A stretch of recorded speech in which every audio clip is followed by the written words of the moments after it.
రామారావు గారి దగ్గర నుంచి పార్టీ ఎమ్మెల్యేలు అందరూ లాక్కెళ్ళి వైస్రాయ్ హోటల్ దగ్గర పెడితే ఎన్టీ రామారావు గారు కామెంట్ చేశారండి.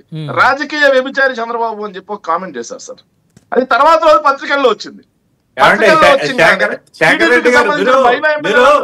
అలా కాదు, మీ ప్రసంగానికి లేకపోతే మీ వాదనకి ఎన్టీ రామారావు గారిని అది అడ్డు పెట్టుకోకండి. సంబంధం లేని విషయాలు ఇక్కడ మాట్లాడదు. ఎన్టీ రామారావు గురించి మాట్లాడాలంటే ఎన్టీ రామారావు గారిని భ్రష్టు బిచ్చించిన వ్యక్తిని మీ పార్టీలో చేస్తున్నారు. దాని గురించి మాట్లాడాలి మీరు. ఎన్టీ రామారావు గారు ప్రతిష్టను భ్రష్టు పట్టించిన వ్యక్తిని మీరు పార్టీలో చేస్తున్నారు. ఎవరు చేర్చుకున్నారు? రాము గారు ఎన్టీ రామారావు గారు ప్రతిష్ట ఎవరండి? పార్వతి గారు ఎన్టీ రామారావు ప్రతిష్టని భంగపరిచిన వ్యక్తి. రాము గారు మళ్ళీ మాట్లాడుతున్నారు. ఇప్పుడు అలాంటి ఎన్టీ రామారావు గారు ఇందులో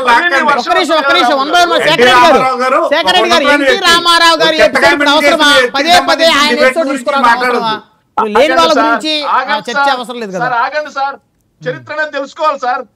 చరిత్ర మాకు తెలుసు, మీకంటే ఎక్కువ తెలుసు. ఎన్టీ రామారావు గారు